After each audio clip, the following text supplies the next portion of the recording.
Timbo here with another make video, and today what we're doing is setting up this dry box.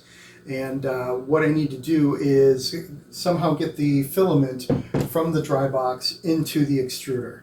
Now, as you can see, the dry box sits next to the printer rather than on top of the printer, and the extruder feeds from the top. So what I want to do is design some sort of device in order to guide the filament into the extruder. Now, what the dry box does, as the name suggests, is keeps the filament dry while it's not in storage. It's important to keep filament dry to prevent moisture from causing print issues like bubbles and stringing. Now, there's a desiccant pack inside, also a digital readout with temperature and humidity levels. That way I can tell how dry my filament is. I've looked online and there's various numbers, targets to get to, but what I've really been told is anything under 30% is good.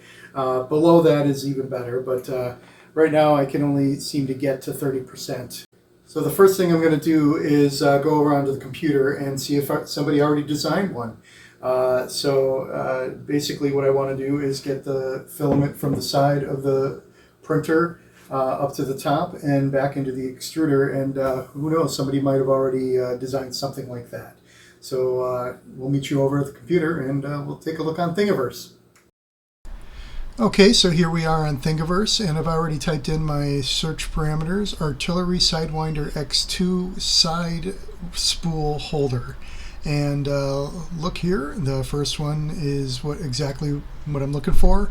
And yeah, this looks pretty good. I like this wheel here, but I was kind of hoping there would be two wheels. Now, something that will put the filament more towards the center and into the extruder.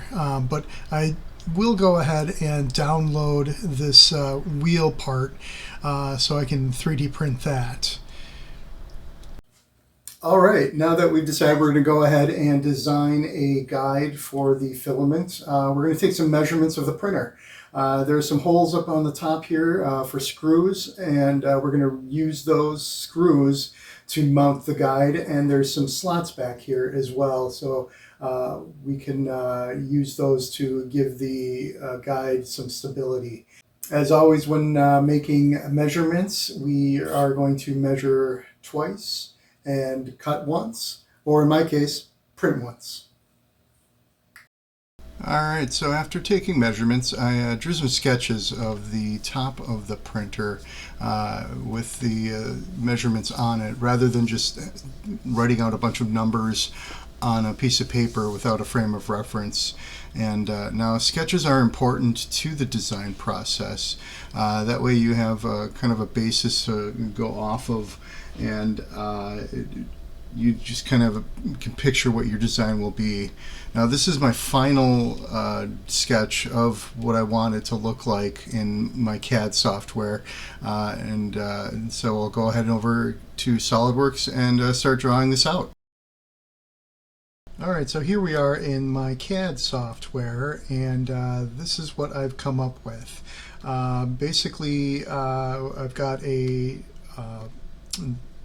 top, some tabs here that will fit into the slots on the back of the top of the printer, and some support tabs so this isn't it doesn't rock when it's on top of the printer. These sections will be where the wheels are, and this will hold the filament detector. So a couple things when you're designing a 3D print in CAD software is to keep in mind the direction of print, the amount of supports you'll need, and also the amount of material you'll use. So when I design this, it's basically, this is right side up, but I intend to print it upside down. So these tabs will be sticking up off of the build plate, as well as this section right here. and that is so it does not use up supports while it's printing. Another thing I needed to do was cut it into 2 sections. So the print bed is only about 11.5 inches long, and this device itself is 408 millimeters. I'm not going to do the math to tell you how many inches that is, but that's how long it is. And also the mount for the filament detector. These are separate parts as well. That way, it didn't. Well, because it's printing upside down, that would have been in the way. So I will go ahead and glue those on afterwards. Another thing that happened while I was designing this is I had a stroke of genius. I decided that this would also be a mount for light, so I drew these tabs to mount an LED light on it.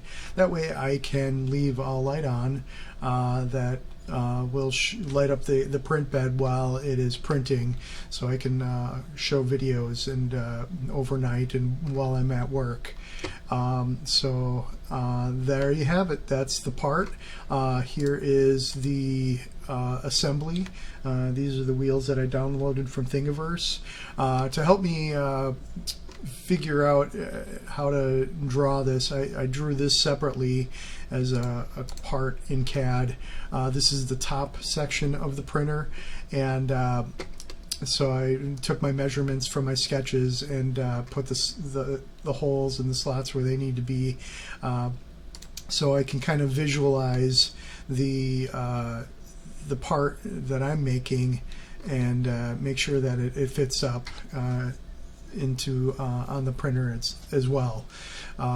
So this takes the guesswork out of it, and as I said before, you measure twice and print once. So I'm going to go ahead and save these files as print files, and we'll print this off, and after that we'll put it together. Okay, so there we have it, folks. That's my design. This is a beautiful 3D rendering of the parts from SolidWorks. And next we'll go ahead and start printing, and after printing we'll assemble it. But assembly will be in my next video, so put it all together, install it onto the printer and see what it looks like, make sure it works, and test it out. I hope you liked this video, and if you did, go ahead and hit that like button, and also subscribe, and you'll be able to see other videos that I make. Also, if you have anything to say, go ahead and leave a comment, or ask any questions in the comment section, or just say hi if you want to. And thank you for watching, and we'll see you next time.